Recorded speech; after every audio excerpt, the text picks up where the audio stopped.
السلام عليكم ورحمة الله وبركاته. ازيكم يا رجالة، اخباركم ايه؟ يا رب تكونوا بخير. الفيديو ده هنتكلم عن كلية الشرطة. من اول يوم دخول فيها، يعني من اول حفلة الاستقبال زي ما انتم شايفين كده اللي بتتعمل للطلبة، وطبعا كله بيبقى جاي مع اهله يعني. فهنبدأ من اليوم ده كده ونشوف بنعمل ايه في اليوم دون. وبعد كده بنخش بقى نشوف الدنيا ماشية ازاي جوه. التدريبات على ايه؟ الصحيان، يعني التخصصات اللي موجودة جوه اللي انت بتتدرب عليها ايه في الكلية. وبعد كده هنتكلم على الأماكن اللي انت ممكن تروحها تتعين فيها، والمرتب والحاجات دي كلها.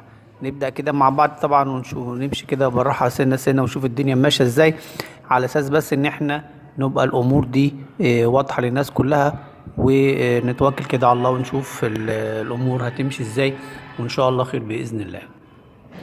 طبعا زي ما انتم شايفين في الفيديو ان الأكاديمية بتجهز يوم، بيبقى يوم يعني احتفال بالطلبة وموسيقات عسكرية والترحيب بالطلبة وأهاليهم، على أساس بس إن أنت يعني دي فرحة ليك ولأهلك كلهم، طبعا بيبقوا مبسوطين وجايين معاكوا. فدي بتبقى حاجة يعني نفسيا كده يعني حافز ودافع ليك ولأهلك يعني. فطبعا بتبقى احتفالات كويسة جدا، والناس بتبقى مبسوطة وكل حاجة. المهم ان انت في اليوم ده كده اهلك كده بيسلموك تسليم اهلي للأكاديمية، على اساس ان انت خلاص بقى اهو جاي برجلك، وتشوف بقى حالك هتبقى الدنيا هتبقى ماشية معاك ازاي. وما تقولش ان هم ضحكوا عليا وجابوني غصب عني، لا انت هو باين مثلا زي ما الناس فرحانه او داخله واهليها فرحانه. فدي احنا كده ده اليوم الجميل اللي هو الاولاني. بعد اليوم ده كده حضرتك بقى بتبدا تسكن فيه العنابر بتاعتك، وتشوف الدنيا هتمشي ازاي بعد كده. وبيستلموك صف الضباط. تبدأ انت كده بعد بقى ما تسكن العنابر بتاعتك وبتعرف كل حاجة، بتبدأ تنام بقى عشان تاني يوم يبدأ الشغل معاك فيها. خلي بالك ان اليوم في الأكاديمية بيبدأ الساعة 5 إلا ربع، تبدأ نوبة الصحيان. زي ما انت شايف الناس كلها نايمة، بتبدأ النومة تضرب. النوبة بتاعت الصحيان تبدأ. طبعا بتصحى الناس اللي جاية نايمة جنب الشباك، تبدأ تفتح الشباك على طول، وتبدأ بقى انت فيه. بعد ما تصحى من النوم لازم يجي العريف بتاع العنبر بتاعك، بيتمم عليكم كلكم موجودين ويبص عليكم اول ما تصحى من النوم على طول. زي ما انت شايف كده الناس كلها، فكل حاجه خد بالك النوم من اول يوم بتبقى بسرعه يعني ما تبقاش بقى نايم براحتك والدنيا ماشيه معاك ومفيش فرق معاك، وتقوم براحتك وتنام براحتك. لا، الحاجات دي خلاص انساها، انت داخل على حاجه تانية خالص. زي ما انت شايف كده بيبقى بتتجمع طابور بعد ما تصحى من النوم، على اساس ان هو بيتمم عليك، والناس كلها موجوده، وبيبص عليك ويظبط حاله ويدي تمام ان العنبر كله تمام. بعد كده بيسمح لك ان انت بقى ترجع تاني وتظبط بقى السرير بتاعك وتشوف دنيتك وتلبس زي ما انت هتشوف دلوقتي كده في الفيديو قدامك الدنيا ماشية ازاي. هو ده الصورة اللي بتحصل كل يوم في الأكاديمية. بيقولك بقى يرجع كده خلاص، كله يرجع السرير بتاعه ويظبطه زي ما انت شايف. بس زي ما انت شايف بقى ان الدنيا كلها حركة سريعة، مش حد هيوضب لك سريرك، محدش يعمل لك اي حاجه، انت كل حاجه انت بتعملها وتظبط حالك كده زي ما انت شايف الطلبه عامله ازاي. بس خد بالك ان كل شيء بيبقى بسرعه، لان مفيش وقت. طبعا بيبقى فيه واقف ضابط بيفوش في الدنيا الناس عامله بتعمل ايه. مفيش حاجه اسمها كسل، يعني خلاص انسى الكسل ده. وخلاص الايام المدني ولت، فكله بيلبس هدومه. طبعا بتختلف بقى الايام، لو انت بتبدا يوم رياضي عادي بتلبس اللبس الرياضي، او بتلبس حاجتك. بعد ما بتلبس طبعا بتخش الحمام بتاعك. بص يعني كل حاجه بسرعه. الناس بقى اللي هي عايزه تقعد براحتها في الحمام دي تصحى مثلا مش مع نوبه الصحيان بقى، تصحى قبلها، لان في طلبه بتعمل كده، تصحى قبلها بنص ساعه وتخش الحمام براحتها وتحلق دقنها براحتها. انما طالما ضربت النوبه عندك كله بقى لازم يبقى بوقت، لان في وقت محدد ان انت لازم تنزل ارض الطابور. فكل حاجه بوقت. ترجع بعد ما طبعا الحمام اللي عايز بقى يصلي يصلي زي ما انت شايف كده، يعني بيسيب كل واحد بحريته فيه طبعا، بس مش بحريته يعني. بس كل ده وقت محدد، يعني معاك مثلا 10 دقايق، معاك ربع ساعة، على اساس اللي عايز بقى يصلي، اللي عايز مش عارف يظبط حاله ومش عارف ايه كده. فدي ما تبقاش حاجة يعني بمزاجك، يعني كل حاجة وقت محدد. طبعا بعد ما خلاص بقى اللي صلى صلى وظبطت حالك، بيشوف بقى بيظبط عليك، بيراجع عليك زي ما انت شايف كده الدقن، هل الدقن بقى مظبوطة، الجزمة مظبوطة، مش عارف ايه، الشعر محلوق كويس، كل ده بيحصل في العنبر. ده تفتيش اولي في العنبر. بعد كده حضرتك بقى بتطلع من العنبر، تبدأ تروح ارض الطابور وتجمع بقى كله في السرية. يعني السرية دي بتبقى كذا عنبر مع بعض، اللي هو انت المكان اللي انت بتنام فيه. بعد كده السرية كلها بتتجمع بقى وبتدي تمام.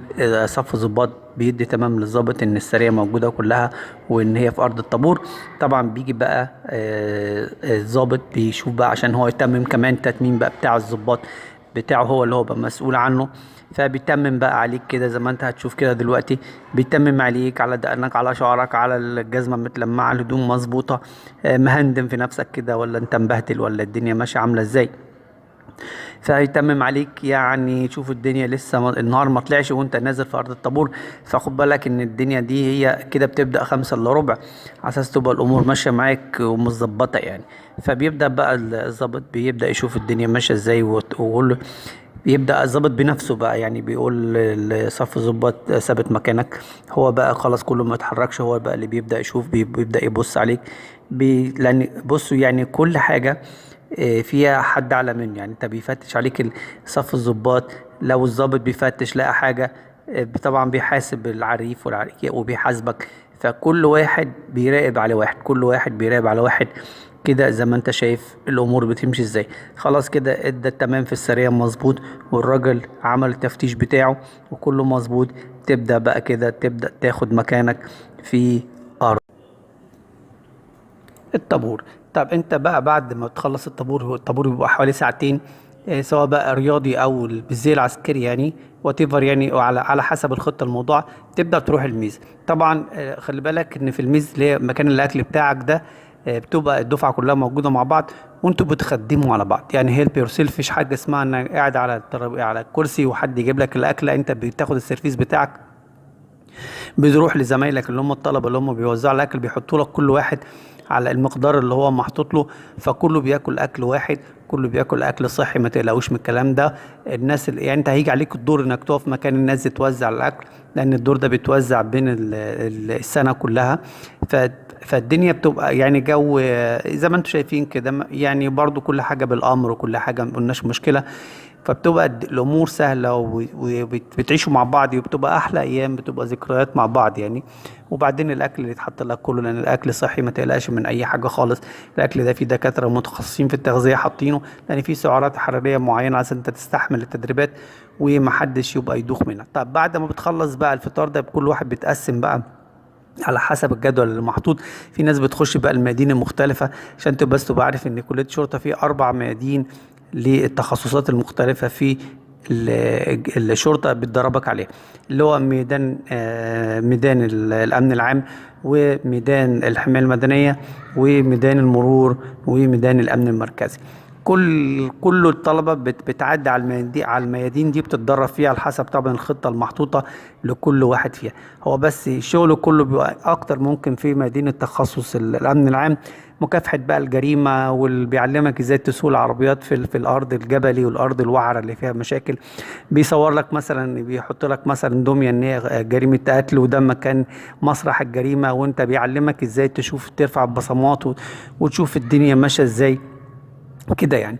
وطبعا بيعمل لك ماكيتات للجبال وماكيتات للاماكن المختلفه، قريه، بيوت، بتاع زي ما انت شايف كده. وبيبدا يعني بيعرفك ازاي تحط خطه ان انت تقتحم الاماكن دي وتتعامل معاه مع طبعا. يعني بيقول لك ان انت تحافظ على نفسك قدر الامكان يعني.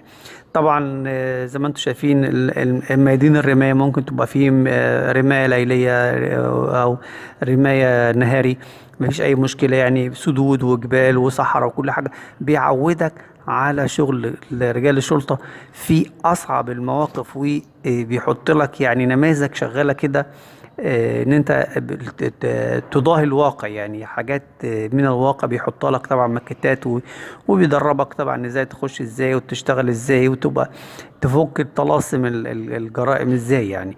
فيعني كل حاجة بتبقى مدربة. ده المدينة اللي هي بتبقى أصعب حاجة، اللي هي مدينة التخصصات الأمن العام. طبعا الحماية المدنية احنا عارفين الحرايق والإنقاذ والحاجات دي. المرور طبعا على المرور بيعلمك ازاي يعني المرور تشتغل ازاي مع المرور.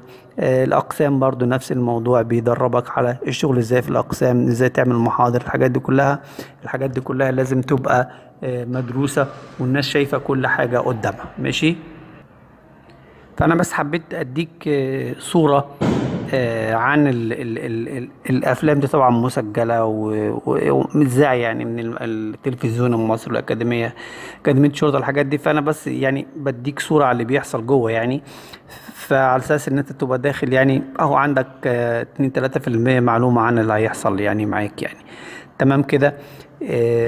طب انت بقى المهم عندك في الموضوع ان انت بعد ما طبعا اما تتخرج هتروح فين وهتشتغل فين.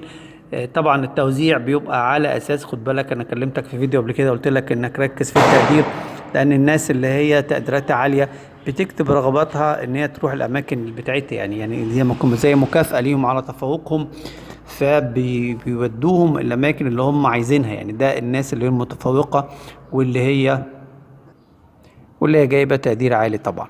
فلازم تاخد كل حاجة يعني بحرص من الأول وتتفوق من البداية، على أساس إن أنت يبقى معاك الفرصة إن أنت تختار المكان اللي أنت حابه تشتغل فيه يعني.